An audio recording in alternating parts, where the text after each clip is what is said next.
Big screen Hindi पेश करते हैं द बैटमैन। इस मूवी में बैटमैन को एक डिटेक्टिव की तरह दिखाया गया है। मूवी का विलन रिडलर गोथम शहर के ऊंचे ओहदे के लोगों को मारकर उन्हें बेनकाब करता है और बैटमैन के लिए पहेली छोड़ जाता है जिसमें उसके अगले शिकार का सुराग होता है। कहानी शुरू होती है गोथम शहर में मेयर के घर से, जहां नकाबपोश रिडलर मेयर को मार देता है। शहर में हैलोवीन का त्योहार चल रहा था और भीड़ के बीच ब्रूस वेन होता है जिसके मॉम डैड मार्था और थॉमस वेन को 20 साल पहले किसी ने मार डाला था। ब्रूस पिछले 2 सालों से रात भर बैटमैन बनकर शहर से जुर्म मिटाने की कोशिश में लगा था। वह आसमान में बैट सिग्नल देखकर मेयर के घर पहुंचता है जहां पुलिस इन्वेस्टिगेट कर रही थी। रिडलर ने मेयर का अंगूठा काट लिया था और बैटमैन के लिए एक पहेली छोड़ा था। तभी कमिश्नर पीट वहां आकर बैटमैन को क्राइम सीन से निकालने कहता है। उसके लिए छोड़ी गई पहेली भी उसे नहीं दी जाती, पर वह अपनी आंख में एक स्पेशल तरह का कॉन्टैक्ट लेंस लगाता था जो उसके द्वारा देखी गई हर चीज रिकॉर्ड कर लेता था। अपने बटलर एल्फ्रेड की मदद से पहेली सुलझाने पर ब्रूस को सुराग मिलता है। बैटमैन को शहर के एकमात्र ऑफिसर गॉर्डन पर भरोसा था और गॉर्डन को उस पर सुराग का पीछा करके वह गॉर्डन के साथ मेयर के गैराज में जाता है जहां उन्हें कार में यूएसबी ड्राइव मिलता है। ड्राइव में फिंगरप्रिंट लॉक लगा था जो मेयर के कटे हुए अंगूठे से खुल जाता है। इसमें एक लड़की के साथ मेयर की कुछ तस्वीरें होती हैं। लड़की का नाम अनिका होता है जो अंडरवर्ल्ड डॉन फैल्कोन के आदमी पेंगुइन के क्लब में काम करती थी। उस ड्राइव में वायरस भी होता है जो मेयर के काले कारनामों की फोटोज को हर डिपार्टमेंट में सेंड कर देता है। बैटमैन अब अनिका का पता लगाने पेंगुइन के क्लब में जाता है, पर उसे कुछ खास जानकारी नहीं मिलती। वहां अनिका की रूममेट सलीना होती है जो उन फोटोज को देख लेती है। सलीना अपने कैट वुमन कॉस्ट्यूम में मेयर के घर पर एक तिजोरी तोड़ती है। तभी बैटमैन आकर उसे पकड़ लेता है। सलीना बताती है मेयर ने अनिका का पासपोर्ट चुरा लिया था जिसे लेने वह आई है। वह बैटमैन के साथ घर पर आती है, पर अनिका को किसी ने किडनैप कर लिया था। सलीना बताती है पेंगुइन के क्लब में गुंडों का अड्डा है जहां कमिश्नर पीट के जैसे शहर के इज्जतदार लोग आते हैं। फिर बैटमैन अपने काम में उससे मदद मांगता है। रिडलर ने अब कमिश्नर पीट को मारकर उसकी ड्रग डीलर्स के साथ वाली फोटोज शेयर की होती है। गॉर्डन बताता है कि कमिश्नर पीट की कोशिश से ही ड्रग लॉर्ड सल्वाटोर मरोनी पकड़ाया था। वहां बैटमैन के लिए पहेली भी होती है जिसमें एक चुगलखोर का जिक्र होता है।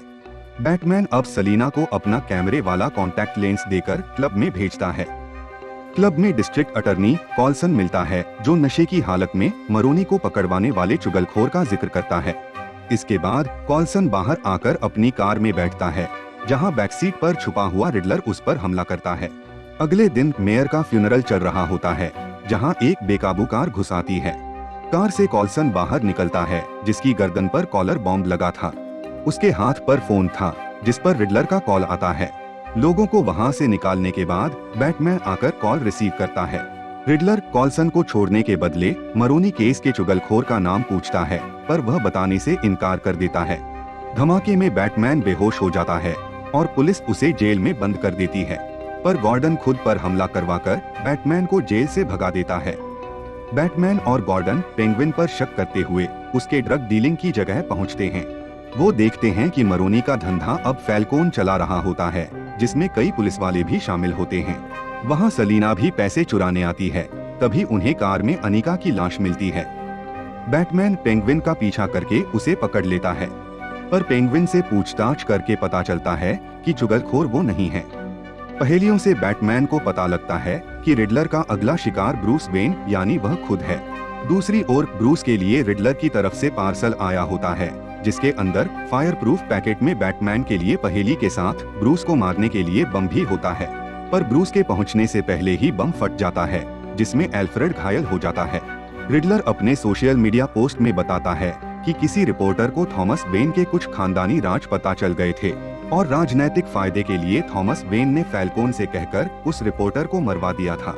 फैल्कोन ब्रूस से कहता है कि उसके पिता ने इलेक्शन पर कोई असर ना पड़े इसके लिए उस रिपोर्टर को मरवाया था जो मरोनी का आदमी था, पर मरोनी नहीं चाहता था कि उसका दोस्त थॉमस वेन मेयर बने, इसलिए मरोनी ने उसके पिता थॉमस वेन को मार डाला। अब यह सब जानकर ब्रूस को लगने लगता है कि उसके पिता, जिन्हें वह नेक इंसान समझता था, वो एक बुरे इंसान थे। पर एल्फ्रेड उसे बताता है कि उसके पिता को इलेक्शन की नहीं बल्कि अपने परिवार की फिक्र थी।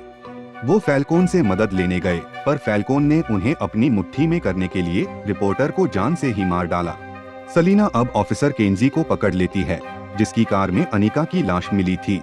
वह बैटमैन और गॉर्डन को एक वॉइस रिकॉर्डिंग सुनाती है, जिससे पता लगता है कि फैल्कोन ने ही अनिका को मारा था, क्योंकि उसे पता चल गया था कि फैल्कोन ही मरोनी केस का चुगलखोर है।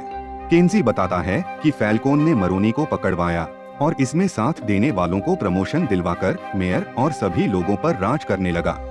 अब सलीना फैल्कोन को मारने जाती है, पर वही उस पर भारी पड़ रहा होता है। तभी बैटमैन आकर सलीना को बचाता है। फैल्कोन को अरेस्ट कर लिया जाता है। तभी रिडलर गोली चलाकर उसे मार देता है।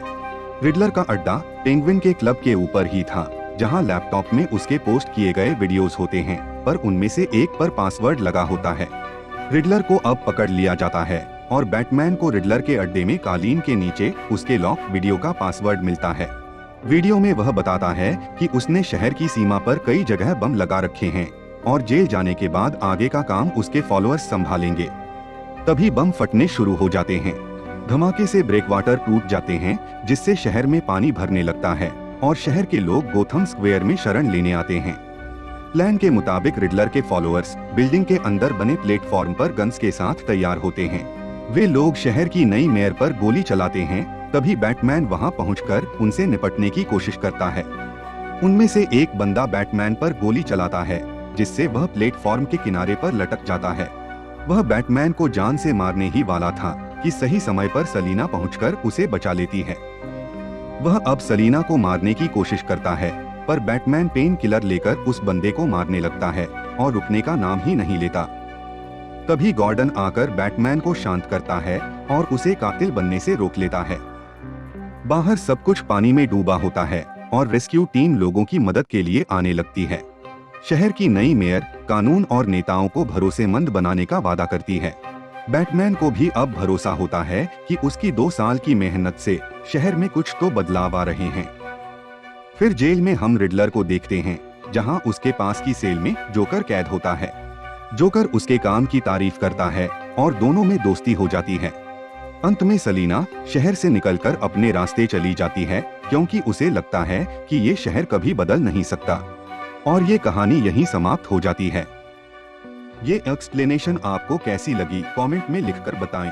पसंद आई तो लाइक करें, दोस्तों के साथ शेयर करें और चैनल को सब्सक्राइब करें। जल्द मिलते हैं फिर ऐसी ही कहानी के साथ।